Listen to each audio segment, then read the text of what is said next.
Lula e Trump se encontraram rapidamente na Assembleia da ONU em Nova York. Um cumprimento rápido, mas suficiente para falar em excelente química. A declaração do Trump animou os mercados e abriu espaço para uma reunião formal.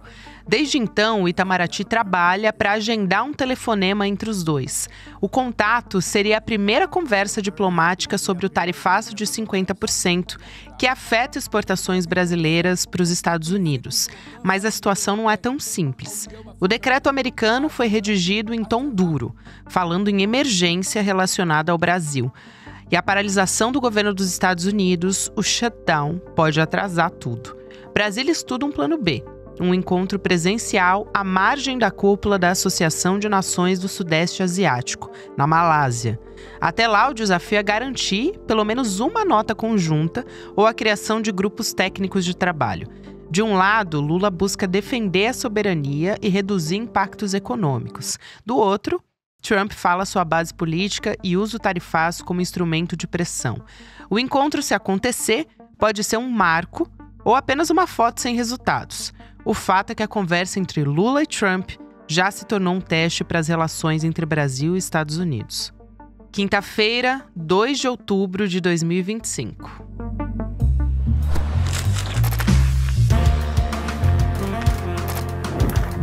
Sou a Gabriela Varela, esse é o podcast Detalhes, e aqui mais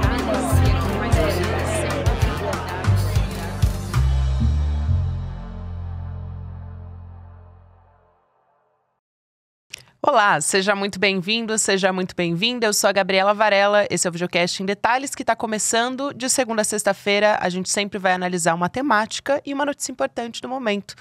Hoje eu vou conversar com o professor de Relações Internacionais, o Tanguy Bagdadi, que também é apresentador, um dos apresentadores do podcast Petit Jornal. Professor, bem-vindo. Tudo bem, Gabi? Um prazer estar aqui. Muito obrigado pelo convite. Prazer te receber. Aliás, eu sou uma ouvinte assídua do Petit Jornal. Que bom conversar com você, te receber aqui pela primeira vez no Em Detalhes. E para começar aqui a nossa conversa, pelo avançar ali das negociações entre Estados Unidos e Brasil, estão sendo discutidas várias possibilidades para esse encontro acontecer entre o presidente Lula e o Donald Trump. Estão falando de um encontro, provavelmente no final do mês de outubro, num território neutro, provavelmente a Malásia, e com a possibilidade de uma conversa telefônica antes do presencial. Então, o que a gente sabe até o momento e se ainda tem a possibilidade, inclusive, desse encontro não acontecer, né? Olha, a gente sabe muito pouco ainda, né? Então, da mesma maneira que a gente foi pego de surpresa pela fala do Trump, né? Imagino que naquele momento em que o Trump falou aquilo, se eu tivesse que apostar dinheiro que ele ia ter alguma postura diante do Brasil, eu imaginava uma postura hostil. E foi o contrário, foi uma postura muito gentil, elogiosa ao presidente Lula.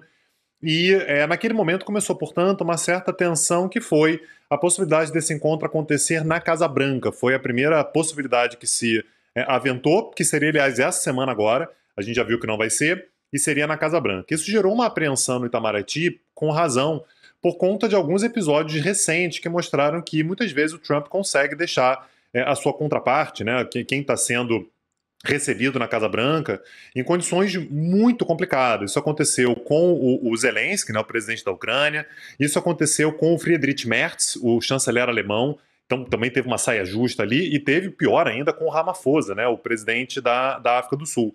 Então, o que a gente sabe, Gabriela, é que esse encontro vai acontecer, que muito provavelmente questões, obviamente, tarifárias vão ser discutidas, mas ainda tem todo um cuidado, exatamente isso foi um cuidado que o Itamaraty tentou tomar, para fazer com que isso acontecesse de forma mais segura. Então, ou online, ou fora dos Estados Unidos. E da maneira como está sendo feito, dá para ver todo o cuidado que o Brasil está tomando. Primeiro, uma ligação, vai sentir o clima, vai ver como é que se dá essa química, né, que foi tão falada pelos dois, para depois um encontro presencial que não seja nos Estados Unidos também.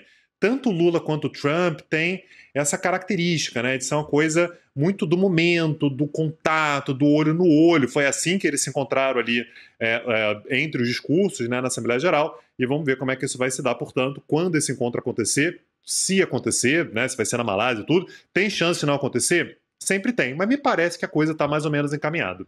É muito mais do que antes, pelo menos, né, professor? E também dentro do Itamaraty existe, como você ressaltou, essa preocupação para que não se crie uma situação constrangedora ou de humilhação mesmo, como aconteceu com o Zelensky da Ucrânia, o Ramaphosa da África do Sul. Agora, como é que são essas negociações? Eu te pergunto, porque, por exemplo, o Celso Amorim, o jornalista Jamil Chad, nosso colaborador aqui, inclusive, ele entrevistou o Celso Amorim, que disse não tem a menor possibilidade de enganar o presidente Lula, quer dizer, ele é muito experiente, mas tem vários receios ali que a diplomacia brasileira tem com esse encontro acontecer, até de fazerem cortes para a internet, e isso se espalhar, enfim, virar meme, tem várias questões que são colocadas ali. E eu te pergunto se essa conversa por telefone também realmente pode amenizar a chance disso acontecer. É por isso que há esse cuidado todo, né, de se ter consciência de quando vai acontecer, onde vai acontecer, quais serão as condições. Não deixar, por exemplo, que a conversa ela seja toda pautada pelo presidente Trump. Agora, invariavelmente, Gabriela, a gente vai ter o momento. Né? O momento o encontro vai ser naturalmente filmado. Se por acaso a intenção do Trump for de apresentar algum tipo de hostilidade, de tentar conseguir um corte para as redes sociais e tudo, é possível que isso aconteça, o presidente brasileiro também vai ter que estar atento para fazer o mesmo. Né? Ele vai ter que estar atento para responder e ele também ter os cortes dele. Me parece que o jogo é mais ou menos esse. O Brasil também vai estar em condições de igualdade numa conversa como essa, ainda mais se acontecer, por exemplo, na Malásia ou em qualquer território neutro, para tentar responder à altura. O que é importante é você ter algum tipo de resposta. Essa foi a dificuldade, por exemplo, com o Ramaphosa. Né? O Ramaphosa ele foi pego absolutamente de surpresa quando o Trump mandou apagar as luzes do Salão Oval para passar um vídeo que não tinha sido programado. Aliás, esses encontros diplomáticos eles são sempre muito bem cronometrados, combinados, o que vai ser dito, como é que vai ser dito. E o Trump resolveu passar um vídeo ali para falar sobre o genocídio que os brancos estavam sofrendo na África do Sul. É uma quebra completa do protocolo. Agora, ao mesmo tempo, quando o Merz, por exemplo, foi colocado numa situação complicada, ele respondeu de forma extremamente elegante, direta, objetiva, e que nem permitiu que houvesse, por exemplo, um corte para a internet. Só para contextualizar quem está nos ouvindo, o Trump, conversando com o chanceler alemão, disse: nós vencemos vocês na Segunda Guerra Mundial. Como se o Merz ele estivesse do lado dos nazistas. E a resposta do Merz imediata foi: que bom que vocês ganharam. Que bom que vocês venceram, ficamos felizes com a vitória de vocês, a gente comemora a vitória de vocês. Esse é o tipo de presença de espírito que o Lula vai ter que ter. Ele costuma ter, mas ele tem que estar muito atento. Então, eu imagino que o nível de tensão para esse encontro ele seja grande, porque, de fato, não vai ser um terreno absolutamente amistoso de forma garantida. Ele vai ter que construir esse espaço numa conversa com o Trump. E a maior expectativa, para além dessas cascas de banana que possam aparecer ali nesse encontro, são as negociações. Então, sanções que o Brasil pode ter a capacidade de reverter ou abrir um caminho para isso, evitar novas sanções também. Então, até, professor, me ajuda aqui se eu tiver esquecendo de alguma, mas a gente tem a taxação de 50% contra o Brasil, a gente tem Lei Magnitsky, que atinge o Supremo Tribunal Federal por meio do Alexandre de Moraes, e também tem aquela investigação contra o Brasil na área comercial, que é do escritório do representante comercial dos Estados Unidos. Mas o quanto isso também pode entrar nessa mesa de negociação e até a gente entrar num processo de reversão de algumas dessas sanções?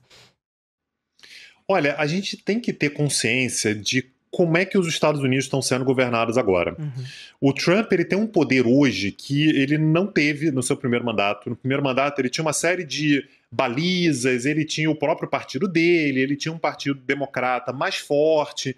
Então o Trump do primeiro mandato, naturalmente ele tinha uma retórica muito forte, né, muito agressiva e tudo, mas ele tinha menos condições de fazer aquilo que ele gostaria de fazer. O Trump que está na presidência hoje, ele manda de fato no país como um todo. Né? Então ele tem um partido republicano que hoje não é mais um partido republicano da maneira como a gente conhece, não é mais aquele partido republicano tradicional do George W. Bush, né, do Reagan, que, críticas à parte, a gente sabia como é que ia agir. É um partido que atualmente é um partido trumpista, né? Então, deputados, senadores que sejam do Partido Republicano, que não tenham lealdade ao Trump, eles vão ter muita dificuldade de serem eleitos. Então, Isso acaba fazendo com que boa parte daquilo que é discutido junto aos Estados Unidos passa pelo Trump. Aliás, me parece que esse foi um dos elementos que favoreceu o Lula. O Trump, tradicionalmente, ele se coloca sempre como um negociador duro. Aliás, o maior elogio que ele faz a alguém é dizer que alguém é um negociador muito duro. Ele falou sobre isso sobre o Erdogan recentemente, né, o presidente da Turquia. É um cara muito duro. Então, o fato do Brasil, né, não ter recuado, não ter pedido desculpas, não ter dito, não, precisamos negociar de qualquer maneira, faz com que o Brasil ganhe importância, tenha grandeza diante dos Estados Unidos. Então, o que vai ser discutido? Depende do Trump, depende da interação. Isso é muito o que vem acontecendo nos Estados Unidos ultimamente. Muita gente fala nos Estados Unidos, por exemplo, que o Trump ele responde muito aquilo que passa na Fox News, por exemplo. Ele adora Fox News, ele assiste a Fox News, apareceu alguma notícia ali que chama a atenção dele, ele manda ter uma ordem para falar sobre aquilo. No início do mandato, por exemplo, ele fala sobre a Groenlândia o tempo todo. Sumiu a Groenlândia, ninguém mais fala de Groenlândia. Atualmente ele fala sobre o Brasil. Pode sumir rapidamente também, se ele tiver uma interação que ele considere positiva com o presidente Lula naquele momento. Isso é muito importante e também muitos especialistas que estudam Estados Unidos e também acompanham o Donald Trump, o que mais se diz é que ele não gosta muito de perdedores, então isso também é fundamental para essa possível mudança ali no direcionamento e nesse encontro aí que está sendo negociado para acontecer com o presidente Lula. Professor, enquanto essa conversa com o Trump não acontece, o governo brasileiro também, ele friou possíveis medidas de retaliação, como, por exemplo, medidas de reciprocidade contra os Estados Unidos, como tarifar produtos americanos. A gente tem, esse tema ia ser discutido agora no final do mês de setembro, e essa negociação ali na Câmara do Comércio também ficou para depois. Isso aconteceu para esperar possivelmente um encontro com o Donald Trump e aí decidir quais medidas podem ser tomadas? Porque o Brasil, pela lei atual, pode aplicar, né? Permite a aplicação da lei da reciprocidade. Então, pela sua experiência acompanhando também o histórico da diplomacia brasileira e também do perfil do governo Lula em relações internacionais também, eu te pergunto se dá para dizer que a chance disso acontecer é pequena. O Brasil ele resolveu esperar. O Brasil tinha possibilidade, de fato, como você disse, de já impor uma retaliação. E o Brasil resolveu esperar exatamente por conta do perfil que o Brasil enxerga nos Estados Unidos. Uhum. O que o governo Trump vem fazendo constantemente é anunciando tarifas.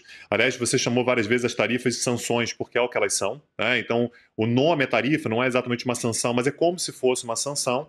E muitas vezes, depois de uma conversa, depois de algum tipo de encontro, algum tipo de bate-papo e tudo, há um recuo. Então havia uma preocupação do Brasil de fazer algum tipo de retaliação e isso queimar algum tipo de ponte, isso se tornar, portanto, algo que obriga o governo americano a endurecer ainda mais.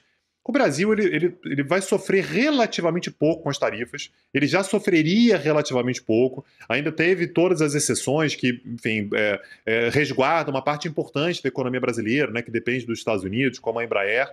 Claro que há determinados setores que, sendo tarifados, vão sofrer muito, aliás, já estão sofrendo muito, setor de calçado, setor agrícola e tudo, vão sofrer muito se as tarifas forem mantidas, já estão sofrendo muito, mas a estratégia brasileira foi muito mais esperar. E outra coisa importante, Gabriela, é a gente ter consciência de quem é que paga as tarifas.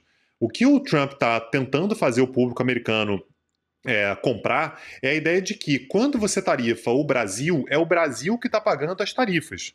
Isso não é verdade, isso é uma meia-verdade.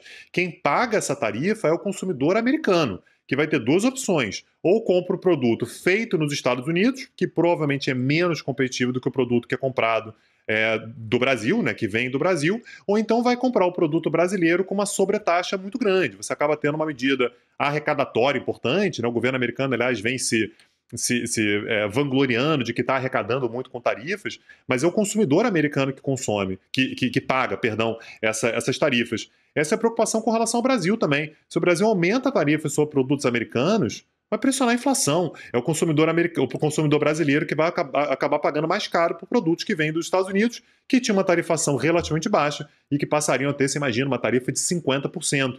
Isso significa encarecer produtos que para o Brasil podem ser bastante importantes.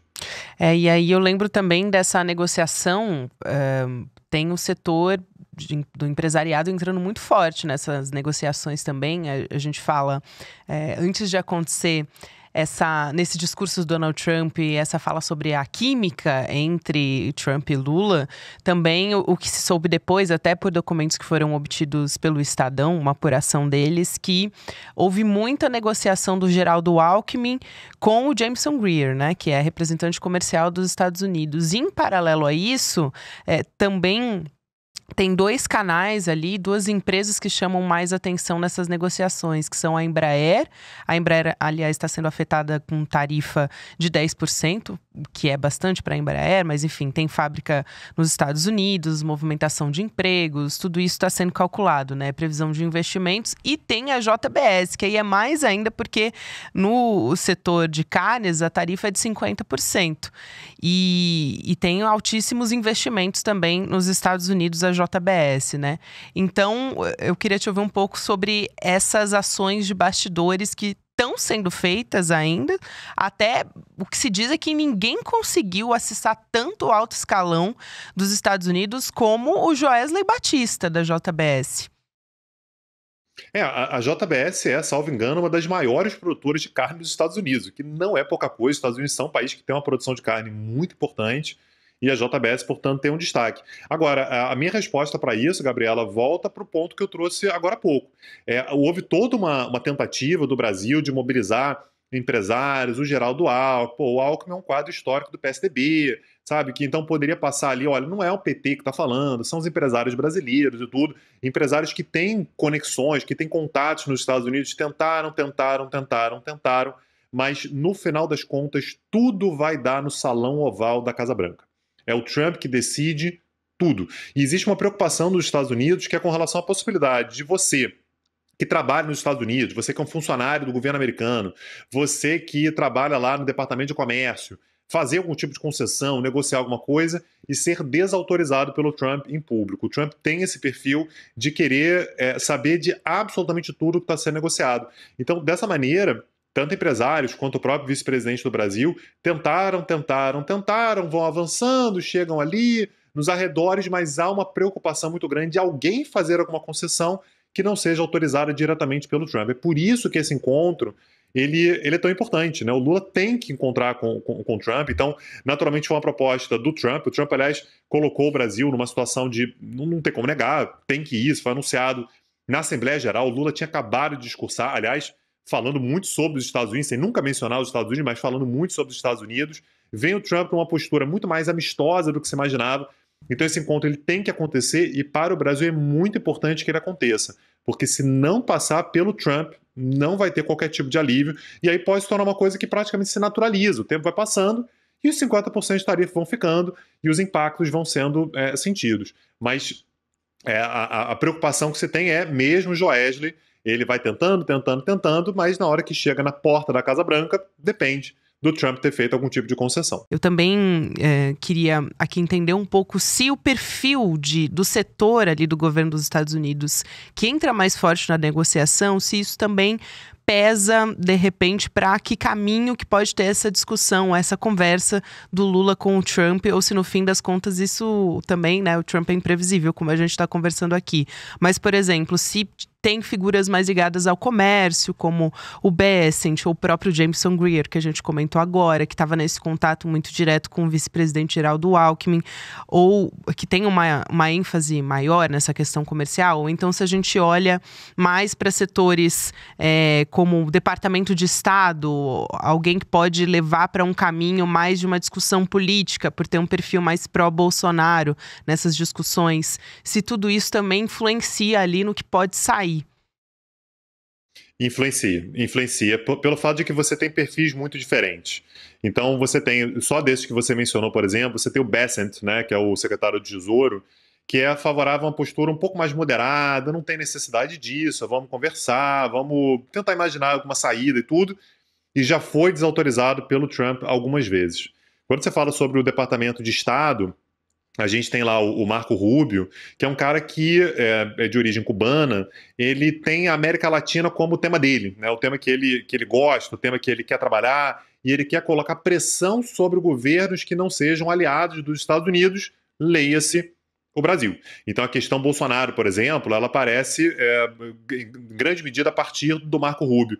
O Bolsonaro, estou convencido disso, ele é zero importante. Tanto é que a sinalização que o Trump faz, a não ser que a gente considere que é uma armadilha, que eu não estou muito convencido disso, né, de que essa sinalização, esse encontro é uma armadilha, eu acho que não é, mostra como é que o Bolsonaro ele foi muito mais uma desculpa, ele foi muito mais uma justificativa do que exatamente o motivo das tarifas, apesar das tarifas mencionarem ali naquela carta que foi mandada para o governo brasileiro, a questão do Bolsonaro. Mas o Marco Rubio, por exemplo, é um cara que a questão política, a questão cultural, a questão dessa nova direita, ela ganha uma importância grande. Agora, o Trump, no fim das contas, ele decide por conta própria. Se o Trump gostar da conversa com Lula, se o Trump se sentir cativado pela conversa do Lula, e é importante que eu diga aqui, isso a gente já falou na nossa conversa, cativado não significa o Lula chegar lá sendo extremamente amistoso, cedendo tudo e tal. Não é esse o perfil que o Trump gosta, como você disse, o Trump não gosta de quem tem uma postura perdedora, esse não é o Trump.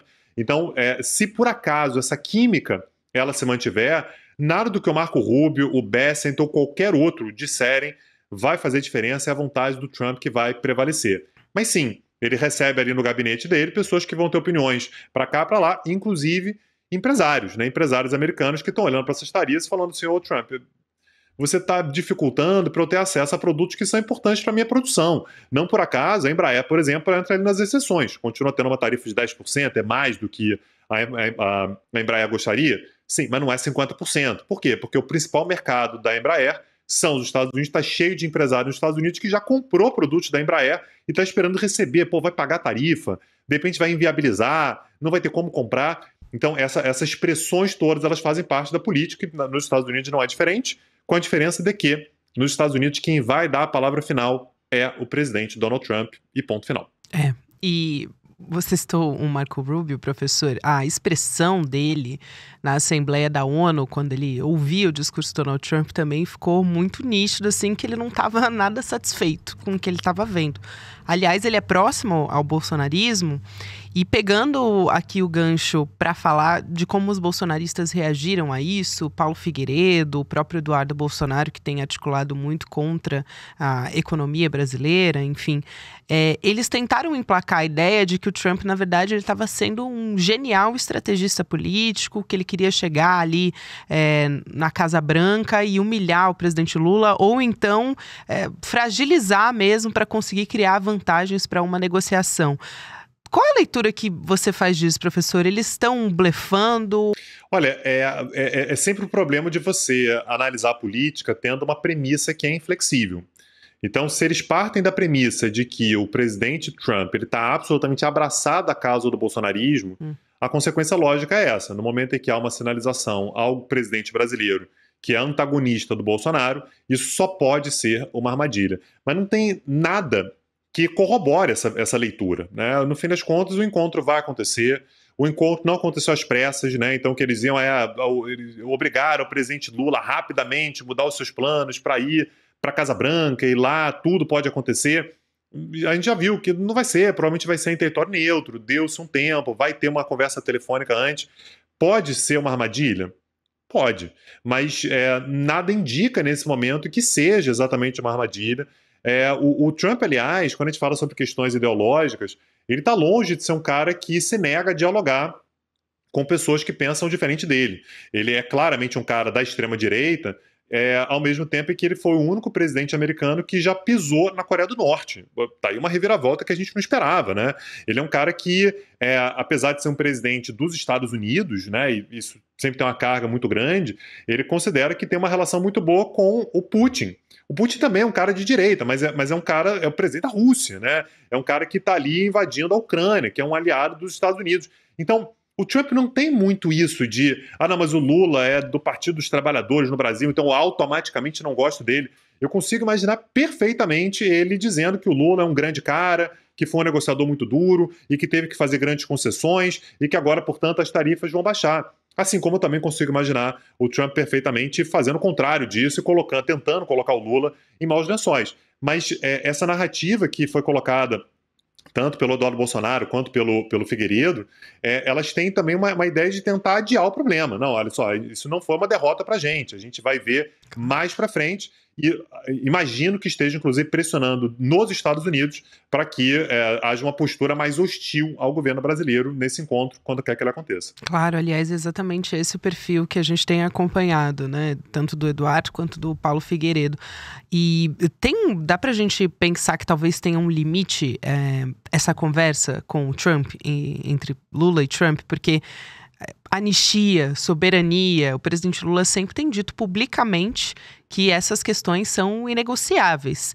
E quando a gente ouve já o que está sendo negociado, o que deve entrar em pauta na conversa, tem a possibilidade ali de se falar sobre o Jair Bolsonaro, mas principalmente o que mais aparece, professor, aí quero ouvir até sua avaliação se há mais assuntos que com certeza devem entrar na pauta, mas terras raras, né? Então, falando dos minerais críticos, que são importantes para os americanos, e também a regulamentação das big techs. Isso é o que eu mais tenho ouvido sobre o que deve entrar nas negociações, além de, claro, a gente já falou aqui, tarifas e sanções. Olha, não dá para saber o que vai ser conversado na prática. Naturalmente, nesses encontros todos que estão sendo feitos antes, né, e aí o Mauro Vieira já disse que é ele que está liderando, é ele que está capitaneando tudo que está sendo discutido, debatido e tudo isso está sendo exatamente conversado de antemão. Lá na hora, tudo pode mudar, o Trump ele pode puxar um novo assunto. Aliás, o próprio discurso que o Trump fez na Assembleia Geral ficou muito nítido para todo mundo que foi absolutamente improvisado. Ele não estava lendo aquilo ali, ele falou da cabeça dele, e isso pode acontecer na conversa também. Agora, qualquer tipo de acordo que se faça sempre parte da premissa de que você precisa que os dois saiam com a sensação de que eles venceram.